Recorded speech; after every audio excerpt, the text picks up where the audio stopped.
author, R.J. Post, and I'm here with historian Kaeleigh Post. Hello. And today we're talking about silent movies. In fact, we're talking about 12 silent movies that you ought to see. Not necessarily the best silent movies or the ones that the motion picture arts and scientists recommend as the very best. These are just kind of our take on silent movies that we think you should be familiar with. Yes, and we were able to find all of these as of late summer 2021 on YouTube for free. Very good. We've settled these out into how many different categories? 4 different categories. The first category being the shorts. Yes. The early movies were very short. Usually somewhere in the very short ones of a minute to, I think the shortest one we have is about 20 to 25 minutes. Okay, and would you like me to just kick things off here? Sounds great. The first one we're talking about is A Trip to the Moon. A Trip to the Moon is kind of to sci-fi what another familiar silent film that we'll talk about in a moment, The Great Train Robbery, what it is to Westerns, A Trip to the Moon is to sci-fi. Yes. But I would also say that it's maybe not sci-fi in the way that people expect today. It's a little bit more a blending of comedy and fantasy and sci-fi. I wonder a little bit if the director was maybe mocking science as much as he was praising it. He might have been, yes. This movie is really known for some of its iconic images, as a lot of the silent films are, and in particularly this one, where the capsule of the moon is approaching the moon, and we see the face of the man in the moon, and then smack, it lands right in his eyeball. Yes. And there's a lot of special effects in this movie because the director, George Méliès, before he became a filmmaker, was actually a magician. So he used some of his things he learned in doing magic shows in his filmmaking. There's those examples of hitting the moon people with the umbrellas, and they just go poof. Yeah, there you go. One of the things that it's kind of a charming mix of, not really Victorian, but Edwardian yes. Archetypes or images with all the sciencey stuff. Yes. For example, the great scientists are sort of dressed as wizards. I'm not quite sure what's going on there, but it's funny. And the so-called Marines look like a group of chorus girls. Yes. And you can tell that this is early film making because it's in many ways similar to seeing a stage show because you have painted backdrops and flat set pieces. It's not, the sort of sets you might see in a modern movie. A Trip to the Moon. That's one you should check out. Yes, it's a lot of fun. Our next movie, which we referenced earlier, is The Great Train Robbery from 1903. And I believe it's also about 12 minutes. I think that's right. Now, a lot of people think that this is either the first Western or they think it's the first movie to tell a story. It's not really either of those things. Those are myths that have grown up around this movie. But it is one of the earliest Westerns that still survives. Early films were made on a type of film that was very easily caught on fire and occasionally would even burst into fire on its own. So a lot of early films have been lost because of this. Well, in another example, much like Stagecoach would do some 30 years later, there's a lot of things in this movie that it did very well. Yes. So they almost seem something of a cliche, or it certainly made this movie stand out in people's memories, even if it wasn't the first Western. And some of those things, for instance, some of the effects they used, like the matte effect, you'll tell us more about that. Yes, the matte effect is where they've been able to introduce a second moving picture in the background through various technologies. A modern day version might be blue screen, but they had something that they did before that which was a little bit lower tech. And you see this in two main areas of the movie. There's one where you can see a train pull up outside the telegraph office, and then when we switch to the train, you can see the landscape running by the train. And an interesting thing about this film is it switches points of view. At one point you're following the train robbers, and at another point you're following the telegraph operator who's trying to warn that the train robbers are robbing a train, and the person working in the postal car, the mail car, who's trying to guard the safe that the train robbers are trying to get at. One of the things I really like about this movie, and it kind of sets the bar for all Westerns to follow, is that it's so action-driven. Yes. And an interesting thing is, so early silent movies had these things called intertitles, where they'd cut away from the actual movie to have a flat piece on the screen that had words on it to tell you what was going on. And this movie doesn't have any words. Doesn't have any intertitles. Neither does the previous one. They're able to tell exactly what's going on with just the action. But apparently this was so realistic. There's a scene where the train robbers are fighting with the engineer and the fireman on the train, who were the actual engineer and fireman on the train. But at some point they do a cut, and they actually throw what is supposed to be the fireman, I believe, off the train, and it's a dummy. Yes. And some passerby saw this and thought it was a real train accident. Yes. That a live person had gotten thrown off the train. Yes. And there's probably one scene in this that you probably will recognize if you watch it. There's a bit that was actually cut, so you could either have it at the beginning of the movie or at the end of the movie, or both, where one of the train robbers looks straight at the camera with a gun and shoots the gun at the camera. And that's one of those scenes that, you've probably seen someplace. Now, I know as a historian, one of the things that you're aware of is the time period in which this movie was made. Yes, so this movie was made in 1903. And while there's no direct evidence that this was definitely based on people who were around at that time, a lot of the stuff that the train robbers do is very reminiscent of what Butch Cassidy and Sundance Kid and their hole-in-the-wall gang would do in train robberies. Because it's very much we're here to rob the train, we'd rather not hurt anybody. And this is the entire period where Butch and Sundance have, either recently died or recently disappeared in South America, however you wish to see how their lives ended. But there's a lot of stuff that, if you watch this and then go watch the movie Butch Cassidy and the Sundance Kid, you'll be able to see, oh wait, that's the same sort of scene. One of the staples of early cinema was the movie serial. Yes. And the one we're going to talk about is one that you probably know about, even if you don't know that you know about it, because it became so iconic. It's not actually the first movie serial. There was one a year earlier, in 1913, called The Adventures of Kathleen, that The Perils of Pauline was trying to imitate. But no one remembers the earlier one, and in fact it falls into that category of lost films. And the star of Perils of Pauline was an actress named Pearl White. And one of the neat things about the Perils of Pauline is not some damsel in distress. She's actually fairly active. In the first episode, among other things, she goes ballooning and runs into a burning house to save somebody. And Pearl did a lot of her own stunts. Yes. Too. Including for the ballooning, went up and was climbing up and down ropes and things like that.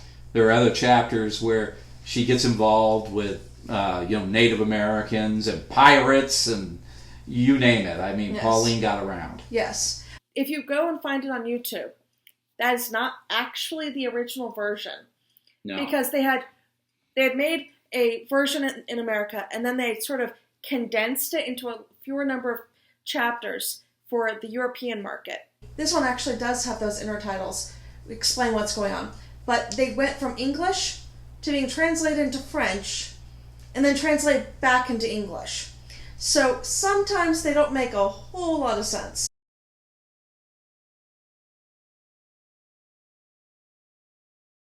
But you can usually figure out kind of what's going on. Yes, and even the villain, his name was changed to something that would resonate more with the European audience. I don't remember what the name was in the original version, but for the European version, they changed him to have a very German last name.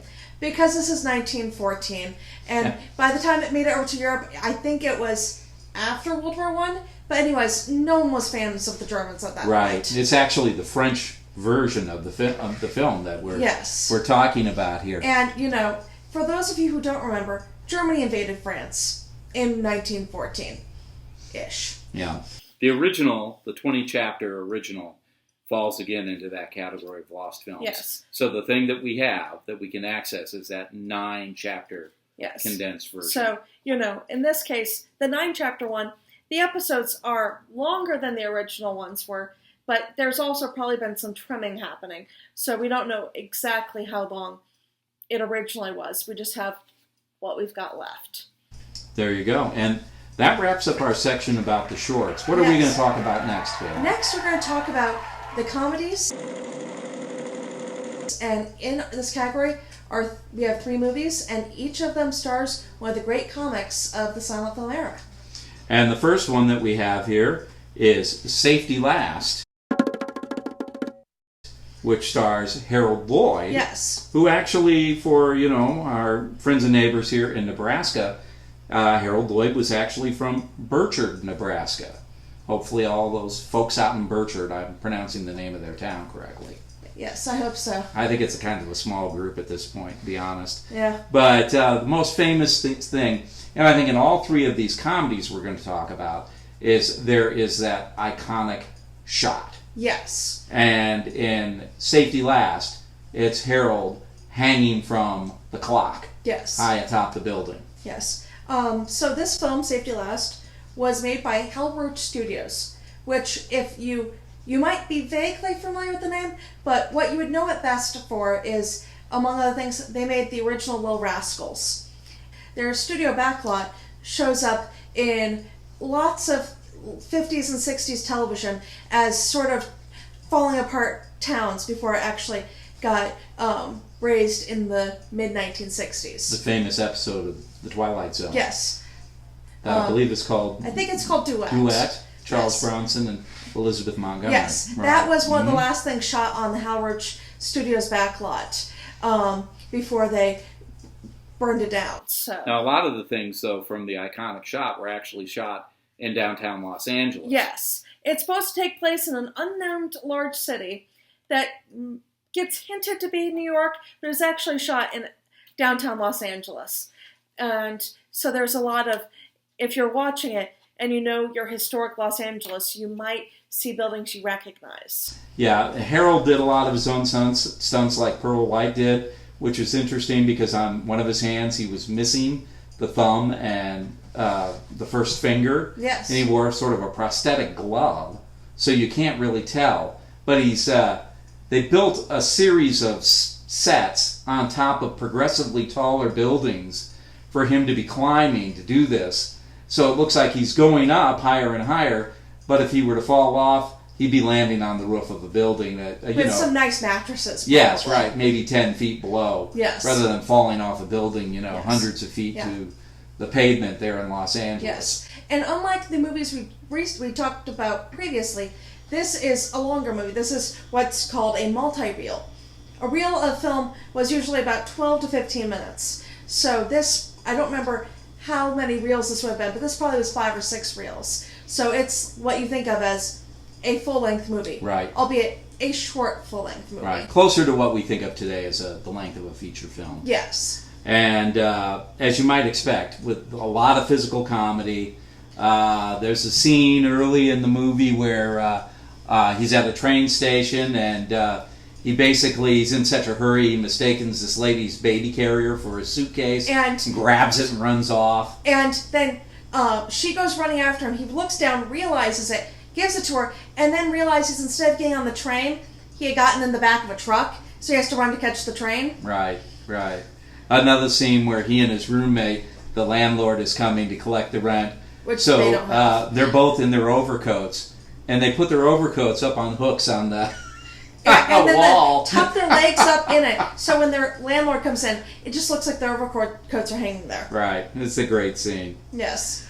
So, the second of our comedies featuring another one of the three great comedians of the silent era. Yes, Charlie Chaplin.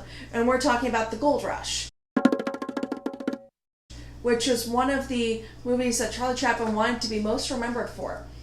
Yeah, he wrote, produced, and directed. Which was not an unusual thing for Charlie Chaplin, but that was a very unusual thing at the time and even today. And there's a lot of classic bits in this as well. Yes.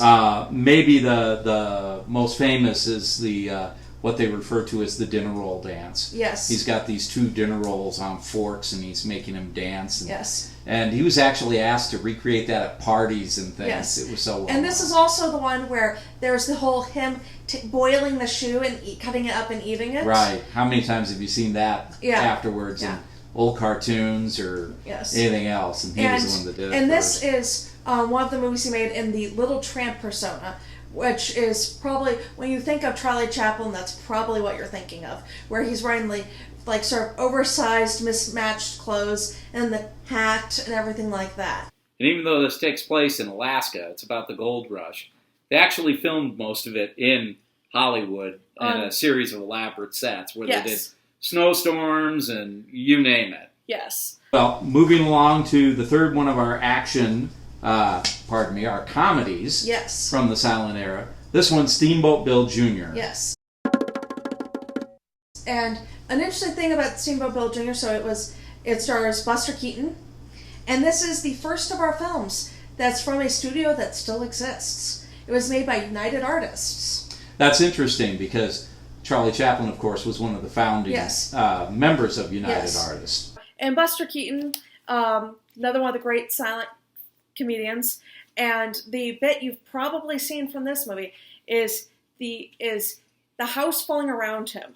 This takes place towards the end of the movie, where there's this giant storm, which making this giant storm took like a third the budget of the film. Right. And he's getting blown all over the place, and he stops, and this entire front of the house falls down right around him, and where he's standing is the doorway. There you go. And he's unscathed. Yes. Interesting thing about this movie, there are a lot of acrobatic sort of comedy bits, and Buster Keaton was very much known for those sorts of things. Yes. He was one of those kinds of people that was so graceful that he could do all of these sort of clumsy scenes and make it all come out right. Many of them take place on the riverboat that his father owns. And there's something about the title of this movie, isn't there? This movie is called Steamboat Bill Jr. And about a year, so this was made in 1928, and a year after this, a cartoon came out from a little studio, and this cartoon was called Steamboat Willie, which is the first place that Mickey Mouse shows up. And the title for Steamboat Willie was inspired by this movie. So there you go. If you've ever had one of those moments when you wondered which came first, the chicken or the egg. In this case, Buster Keaton came before Mickey Mouse. There you go. If you enjoy silent movies, be sure to join us for part 2 of 12 silent movies you ought to see. Read the companion piece, 5 Lessons Writers Can Learn from Silent Movies, on the RJ Post author Facebook page. And check out Mystery Girl, a murder mystery involving silent film star Marguerite Moore, and my book, Lion Taming, Dating, and Other Dangerous Endeavors. Lion Taming, Dating, and Other Dangerous Endeavors is available on Amazon and at these independent Nebraska bookstores: Susan's Books and Gifts in Aurora, Chapters Books and Gifts in Seward, Francie and Finch Bookshop in Lincoln, and The Bookworm in Omaha. If you've enjoyed this video, be sure to like, follow, and share the RJ Post author Facebook page and subscribe to my YouTube channel.